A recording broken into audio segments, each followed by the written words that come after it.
Well, we'll begin our evening with Shiva dance. It will be performed by beautiful dancers from several of our Ananda communities. Then the Indian monks will be leading us in chanting. And then we will have the autobiography of a yogi slideshow that Swami Kriyananda created in the 1970s. He lived in India in the late 1950s and early 1960s, and while he was there, he took photographs of sacred places that are mentioned in the autobiography of a yogi and great, great souls. And some of those places and probably all of those souls are no longer on the planet. So this slideshow is narrated by Swamiji with passages from autobiography of a yogi. After that, we will have an excerpt, a 10-minute excerpt of a talk Swamiji gave in the year 2000. He had just been in Italy, in Assisi, living in that community for 2 years, and he was just returning to Ananda village, and he will give his message to all of us then. So, we're ready to begin with our dancers.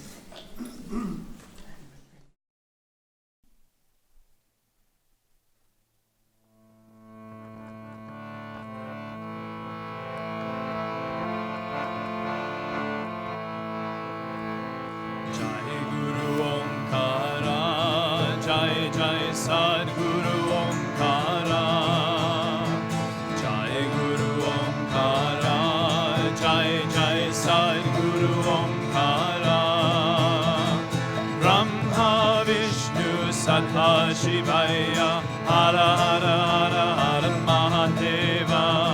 Brahma Vishnu Sakha Shivaya, Hara Hara Hara Hara Mahadeva. Jai Guru Omkara, Jai Jai Sadguru Omkara. Jai Guru Omkara, Jai Jai Sadguru Omkara. Brahma Vishnu Sakha Shivaya, Hara Hara Hara Hara Mahadeva. Brahma Vishnu Sakha Shivaya, Hara Hara Hara Hara Mahadeva. Jai Guru Omkara, Jai Jai Sadguru Omkara. Jai Guru Omkara, Jai Jai Sadguru Omkara. Brahma Vishnu Sakha Shivaya, Hara Hara Hara Hara Mahadeva. Brahma Vishnu Sakha Shivaya, Hara Hara Hara Hara Mahadeva. Jai Guru Omkara, Jai Jai Sadguru Omkara. Jai Guru Omkara, Jai Jai Sadguru Omkara. Brahma Vishnu Sakha Shivaya, Hara Hara Hara Hara Mahadeva. Brahma Vishnu Sakha Shivaya, Hara Hara Hara Hara Mahadeva. Jai Guru Omkara, Jai Jai Sadguru Omkara. Jai Guru Omkara, Jai Jai Sadguru Omkara. Brahma Vishnu Sakha Shivaya, Hara Hara Hara Hara Mahadeva. Brahma Vishnu Sakha Shivaya, Hara Hara Hara Hara Mahadeva. Jai Guru Omkara, Jai Jai Sadguru Omkara. Jai Guru Omkara, Jai Jai Sadguru Omkara.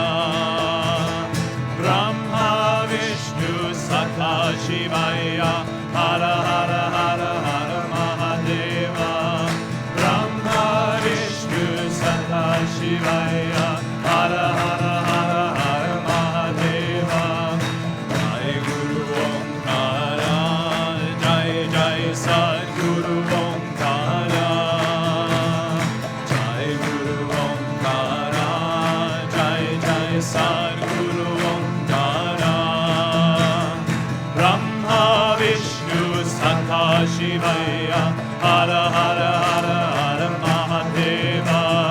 Brahma Vishnu Sakha Shivaya, Hara Hara Hara Hara Mahadeva.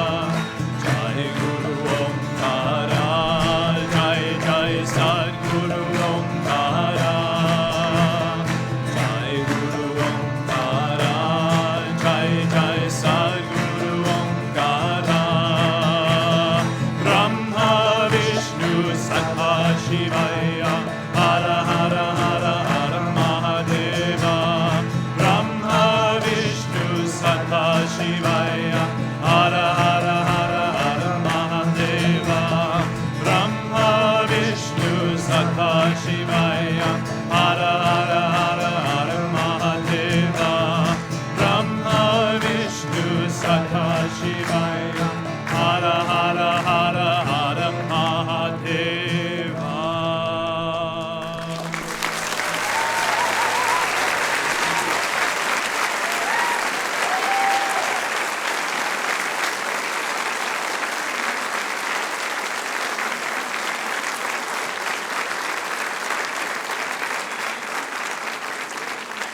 Shri Gurudeva Om, Shri Gurudeva Amen.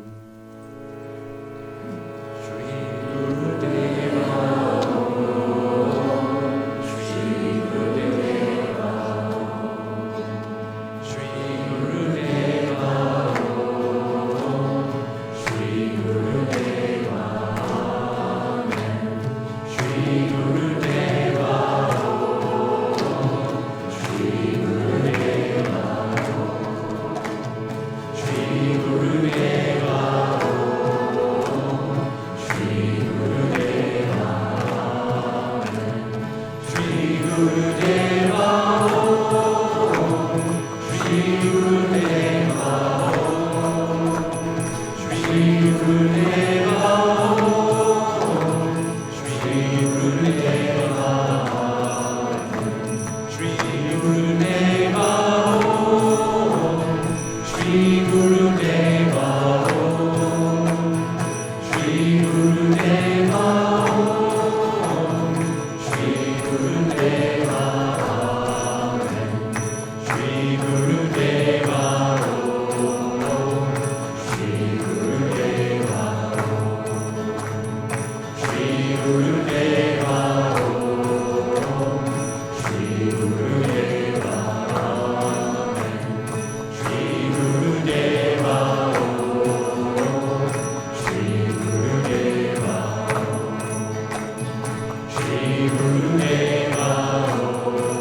Om, Shri Gurudeva Amen. Shri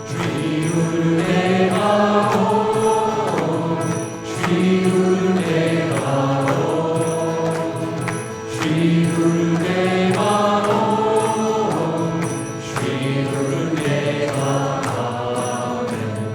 Shri Gurudeva Om, Shri Gurudeva Om, Shri Gurudeva Om, Shri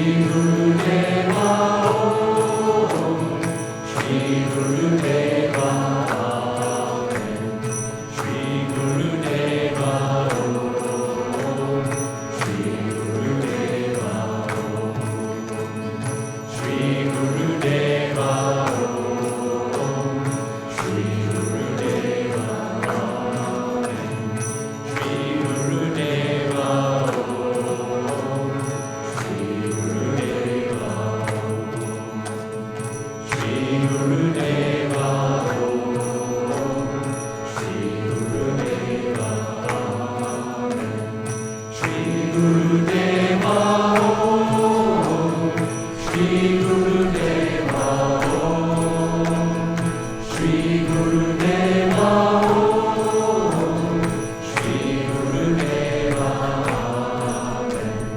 Shri Gurudeva Om, Shri Gurudeva Om, Shri Gurudeva Om, Shri Gurudeva Amen.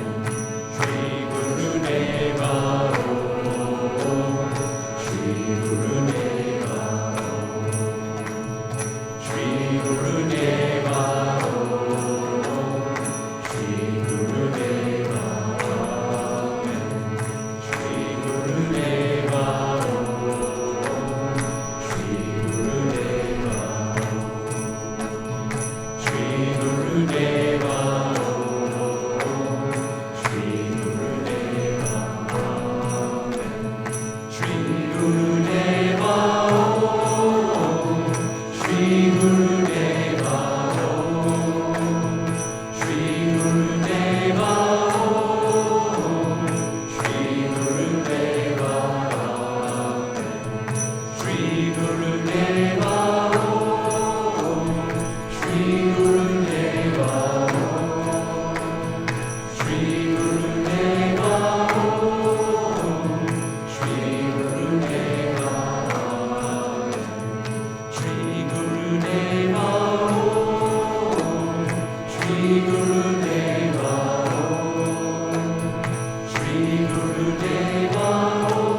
The characteristic features of Indian culture have long been a search for ultimate verities.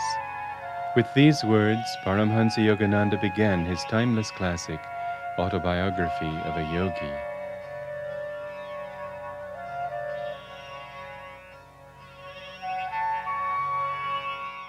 The mission that Paramhansa Yogananda brought to the West began in 1861 on Drongiri Mountain. Here, Lahiri Mahashai met the great master, Babaji. Lying by the water of the Gogash River, Lahiri Mahashai recalled the chill wavelets of the river lapped now and then over my body, outstretched on the rocky bank. Tigers howled nearby, but my heart was free of fear. A page from Lahiri Mahashai's diary.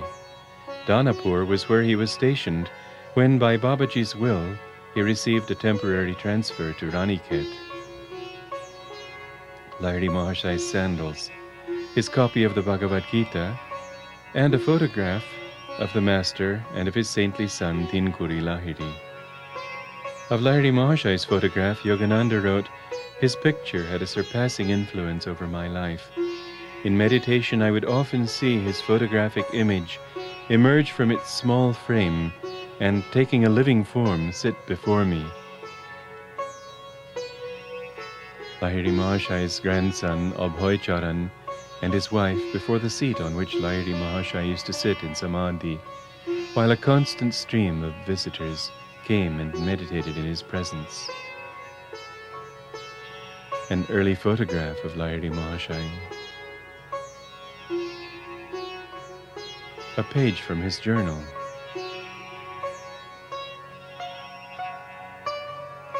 The master's home was in Benares.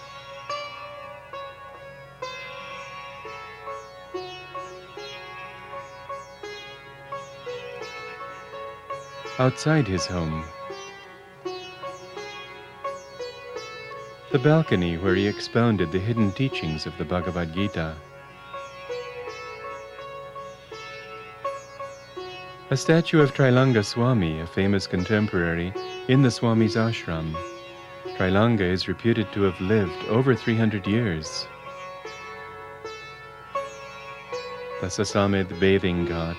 Here, Ram Gopal, a highly advanced disciple of Lahiri Mahashai, met Babaji and Babaji's sister, Mataji.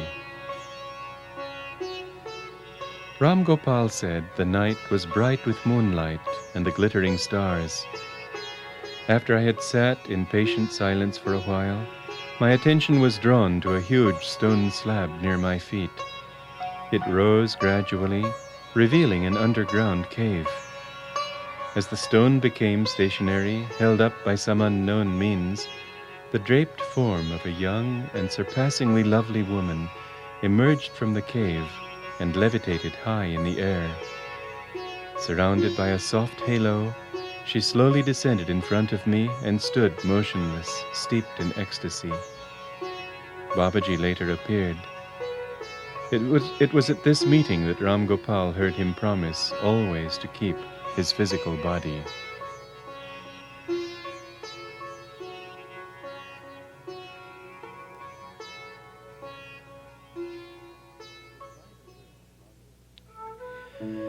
It was by the will of Babaji, in communion with Christ, that Yogananda was born to bring the message of Kriya Yoga to the West. 4 Gurpar Road in Calcutta, Yogananda's boyhood home. There, he wrote, in a small attic room, I engaged in daily meditations and prepared my mind for the divine search.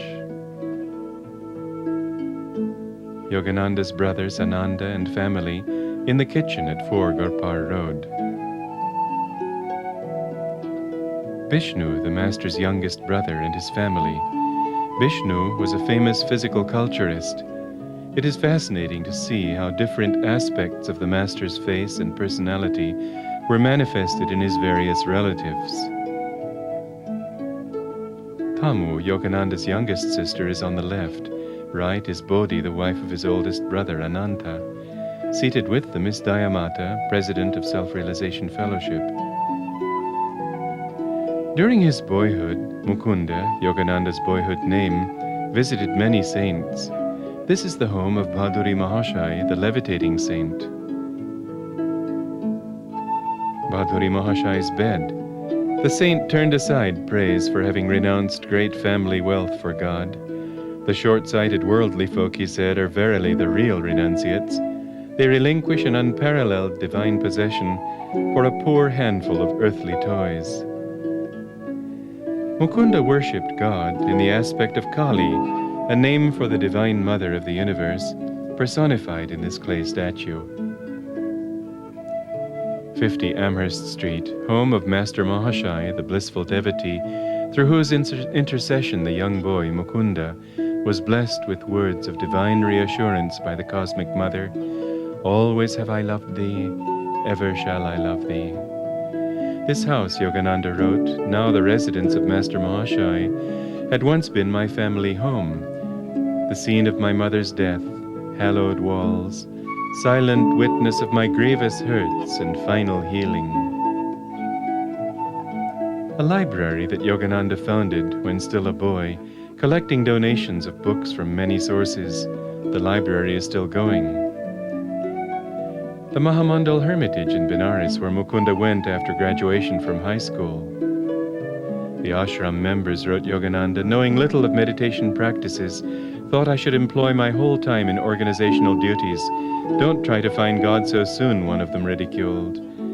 Torn by spiritual anguish, I entered the attic one dawn, resolved to pray until an answer was vouchsafed. I have a love who's far away, far away, far away.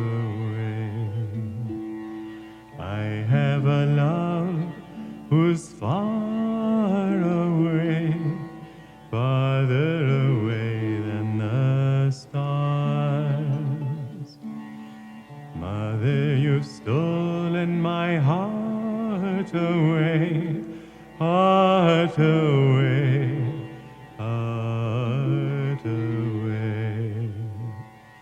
Mother, you've stolen my heart away, farther away than the stars.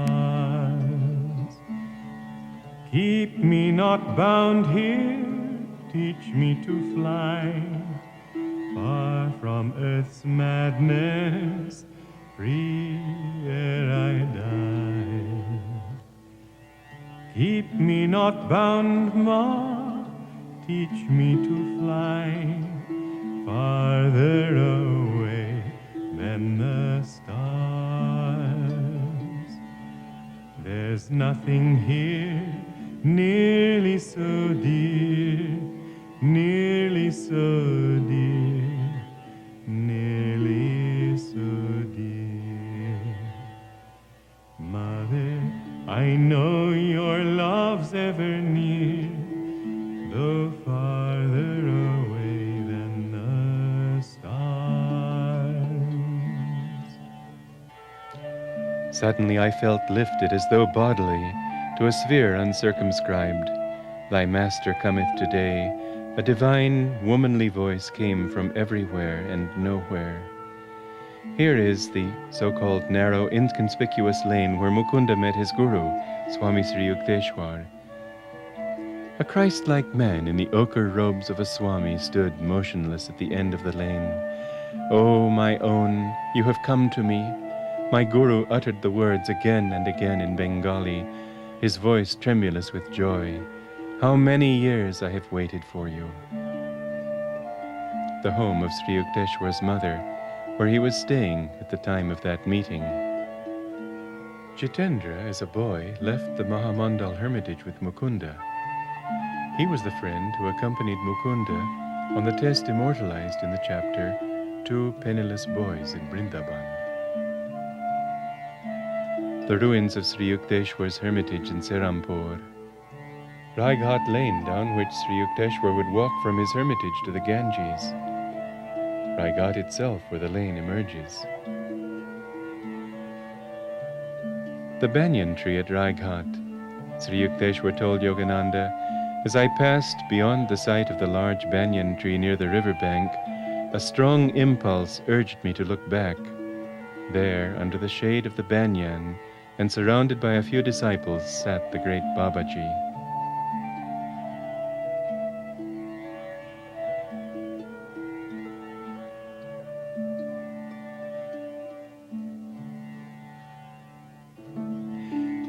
The boarding house where Mukunda lived while attending college in Serampore. Serampore College.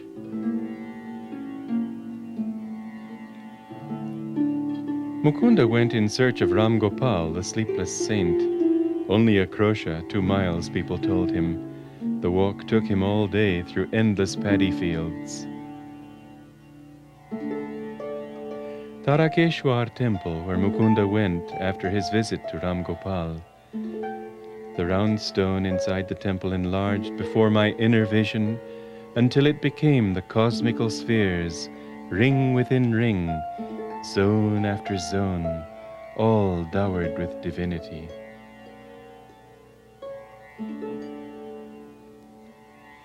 Sri Yukteswar's seaside hermitage in the town of Puri.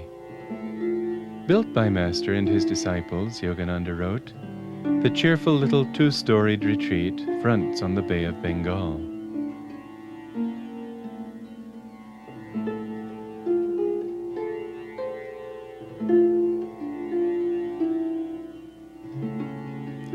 Yogananda's bedroom in the Puri hermitage.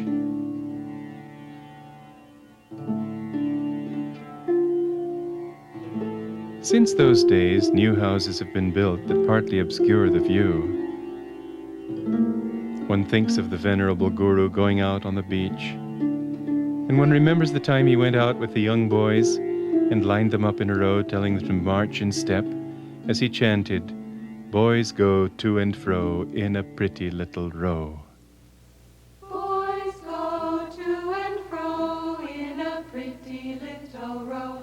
Boys go to and fro in a pretty little row. Boys go to and fro in a pretty little row. Boys go to and fro in a pretty little row.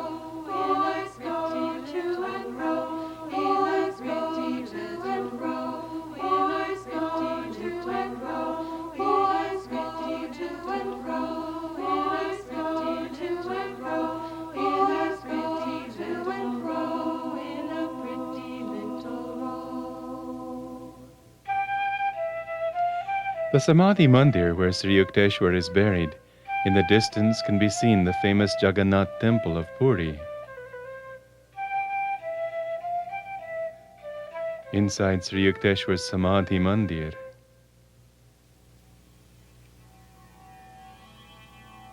awake for morning in the bowl of night, has flung the stone that puts the stars to flight. And lo, the hunter of the east has called the Sultan's turret in a noose of light. Dreaming when dawn's left hand was in the sky, I heard a voice within the tavern cry, "Awake, my little ones, and fill a cup before life's liquor in its cup be dry." Kali Temple, where Yogananda went to pray for the conversion of his brother-in-law, Satish Chandra Bose.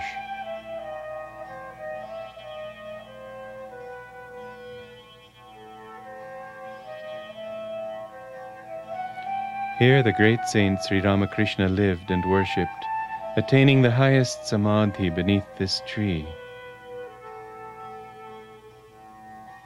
The courtyard across which the temple priest came to offer Yogananda and his party a meal, as if in direct answer to Shatish's challenge, "I would like to see your Divine Mother giving us food here without prior arrangements." the approach to the shrine where the image of Kali is kept. I proceeded alone to the portico that fronts the large temple of Kali, God in the aspect of Mother Nature. Selecting a shady spot near one of the pillars, I sat down and assumed the lotus posture. The world receded as I became devotionally entranced. My mind was concentrated on Goddess Kali. Silent Mother of Stone, I prayed, heed the wails of this yearning son of thine.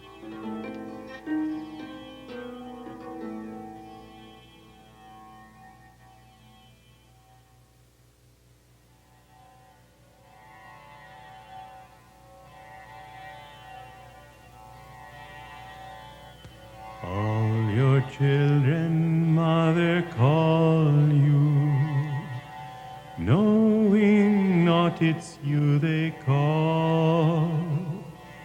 Some through mists of their unknowing, bruised and hurting when they fall. Turn away, but who can leave you? You, the mother of us all. If the child forgets its mother, will she coldly turn away? Wise or foolish, we're your children. Guide us, Mother, if we stray. Those whose hearts are torn with anguish lack the power your name to call. Heal their wounds, Ma, soothe their sorrows. You, the mother of us all. Heal their wounds, Ma, soothe their sorrows. You, the mother of us all.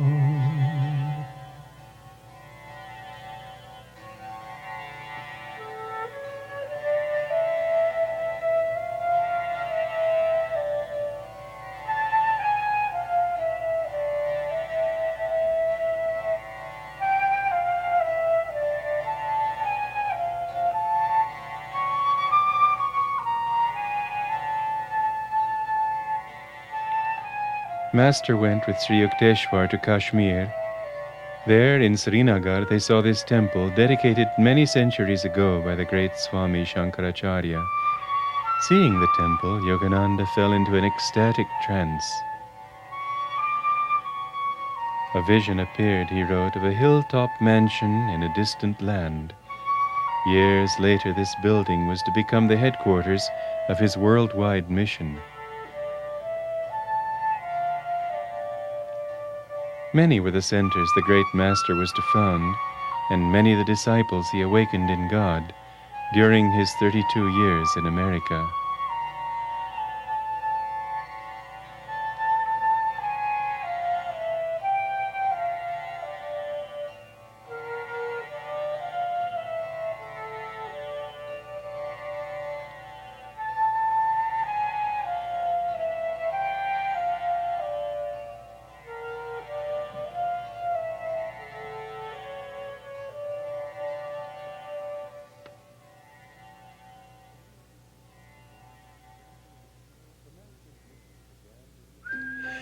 The Master's mission began with the founding of a small school for boys in the village of Dihika. This was the school building. A year later, he moved the school to Ranchi.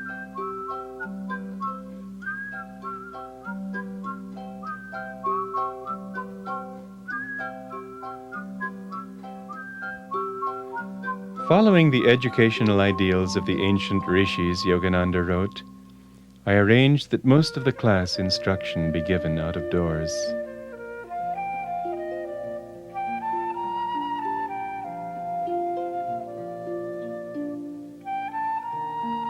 This is the lake where Master and students went the day he foretold Kashi's early death.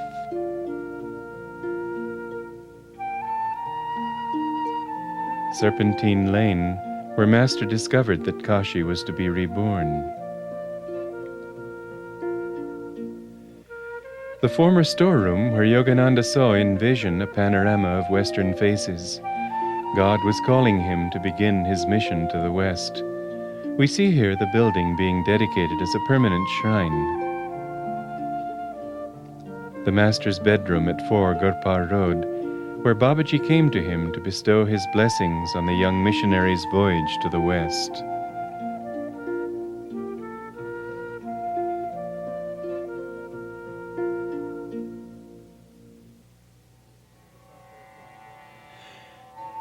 The Shankaracharya of Kanchipuram, a leading religious figure in India, said of Yogananda's mission in the West, "I met Yogananda in Calcutta in 1935.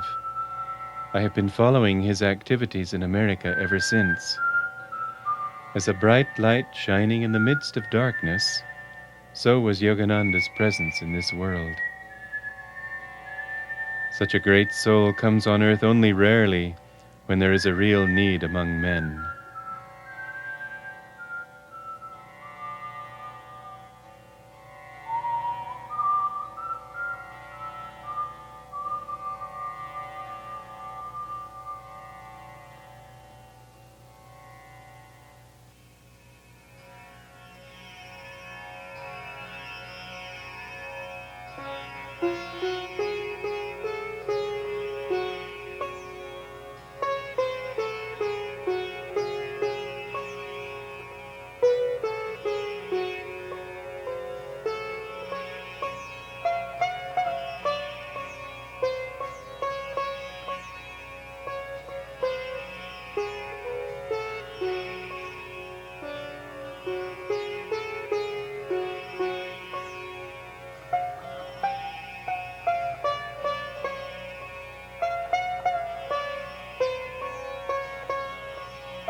Moon of my delight who knowest no wane, the moon of heaven is rising once again.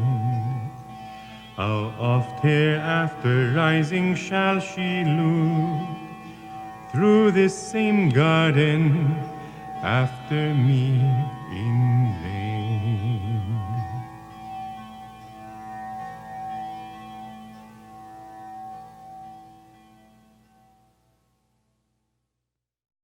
And so what we see with Master's teachings, when he said, "I'm bringing back original Christianity," he meant self-realization. And he meant the individuals. As he said to us, you have to individually make love to God. No one can do it for you. And if you have an institution, the only purpose of the institution is to help that to be actualized. It's like a hive, which can help the bees to create honey, but the hive is not the religion, it's not the honey. So what Master brought is something that has been lost sight of, even in his lifetime and just after his death. And therefore I say that Ananda has, and with all this struggling that we've gone through, it's earned its right to claim its place in Master's mission. Ananda has a role to play. Yes, we have to have an organization, but we don't put that first. We put the individual search for God first. That's where it has to be. We've got to bring it back. And that's why Master kept talking to me about this, because he saw that I had this understanding. Well, so the purpose of Ananda, and this is a point which the edges, the definitions tend to get a little blurred. We have a beautiful community, and people say, well, then we must make a more beautiful community. Maybe and maybe not. Honestly, it wouldn't matter if we were in mud huts and walking on mud roads if we all meditated and loved God individually. The purpose of Ananda is not to create a beautiful community. That's something you do in the process of doing your best to serve God. But the purpose of Ananda is to get to have a place where people can come together and love Him, to create a hive. That's what it's all about. And I have been very happy to receive many letters from all of you saying that that is what you want to affirm. That is what Ananda is, and you want it and you know. This is so important. If Ananda had gone the other way, I wouldn't have come back. Wouldn't have interested me. But I saw you took the right choice. Now then, to come back to the broader picture, I feel that Ananda is really on the eve of a very great change.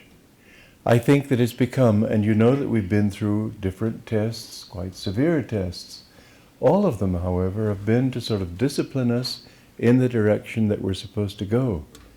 And that direction has become clearer and clearer, so that we understand now that what we want is a place for people to practice Kriya Yoga, learn spiritual principles, and our schools are important not because we teach all of that to them, they're not ready for it, but we don't want to go there. Oops! We don't want to go their way. We want to, thank you. Now what do I do here? I just sort of close this up, do I? Yeah.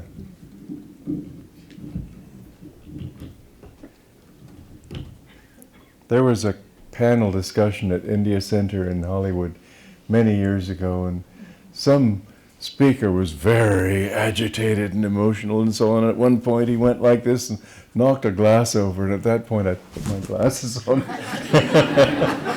See what was going on.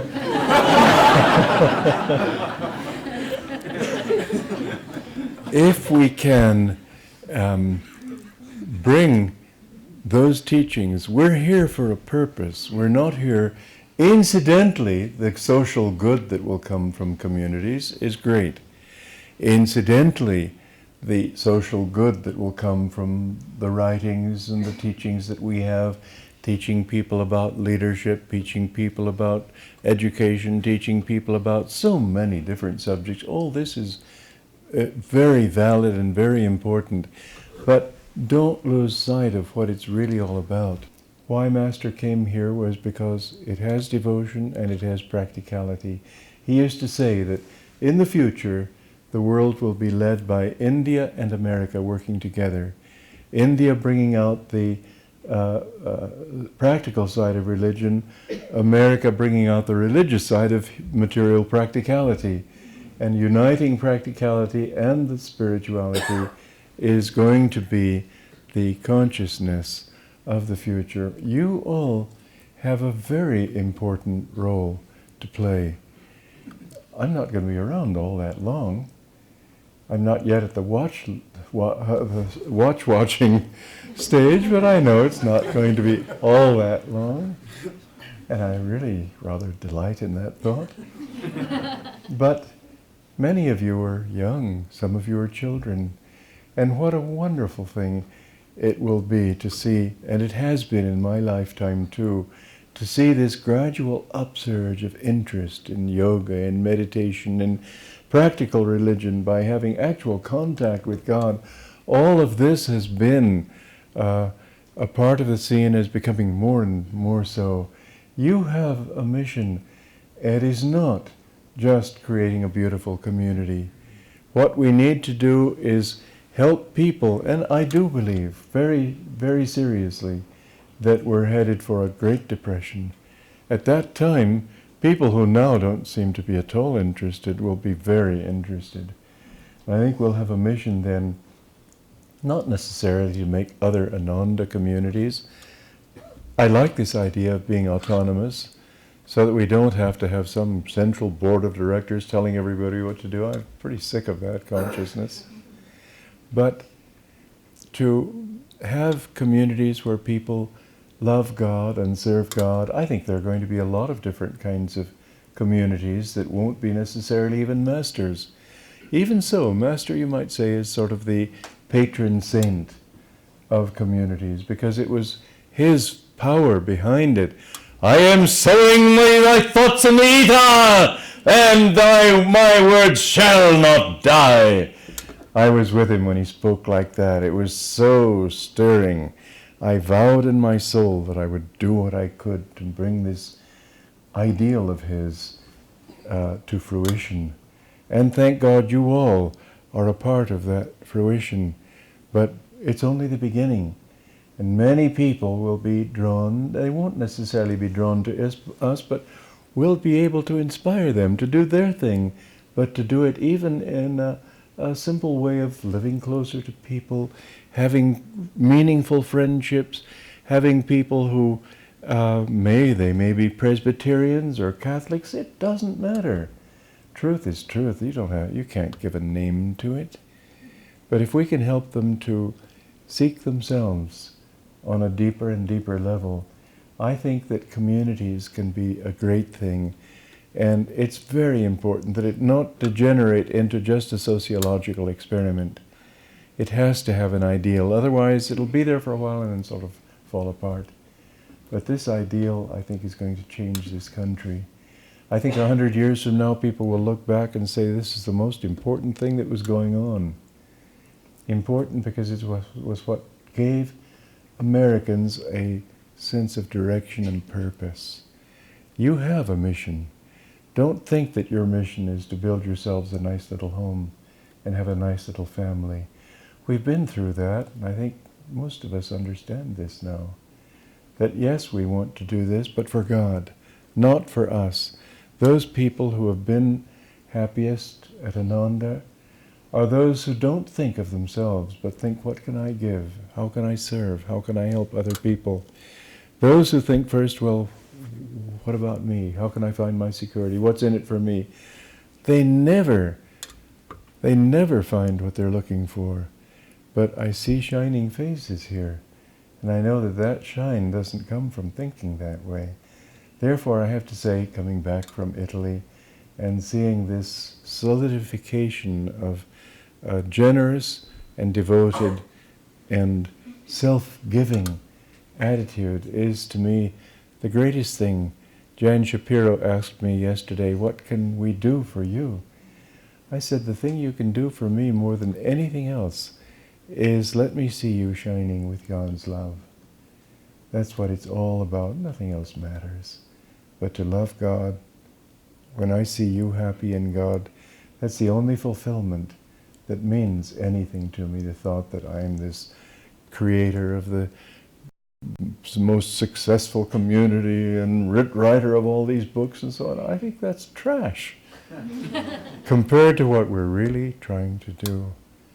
Instill in people's minds a sense of direction toward God, a sense of love for God, a sense of love for God in one another. And the more I see that, the more I feel really happy. That's the greatest gift you can give me. I would go so far as to say it's the only valuable gift you can give me. So thank you for your spirit, and thank you for everything. God bless you.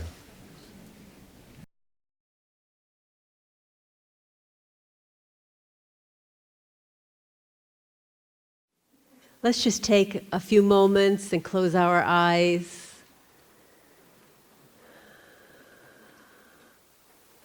The week has been so filled with divine joy and love. And we know that Swamiji is the instrument for bringing all of that to us. So let's just take a moment to offer our heart's love and gratitude to God and the Masters for bringing us to their path and for bringing us to Swamiji, and offering our gratitude to Swamiji for giving every drop of his being that we and others may find God.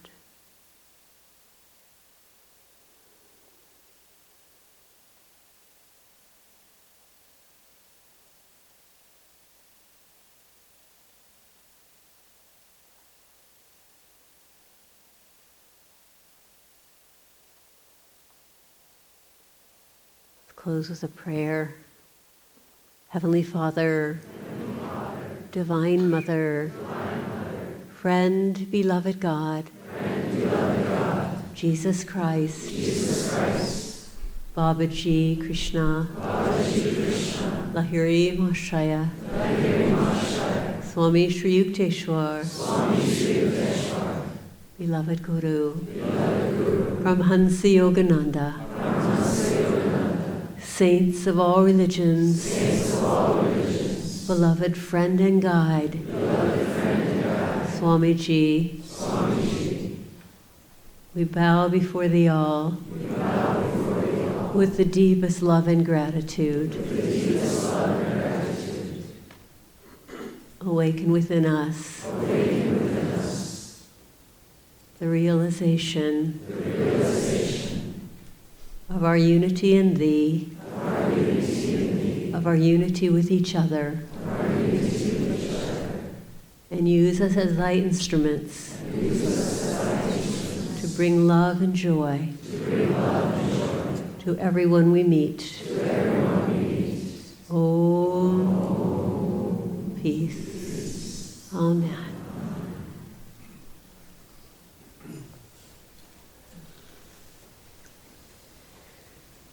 God bless us all.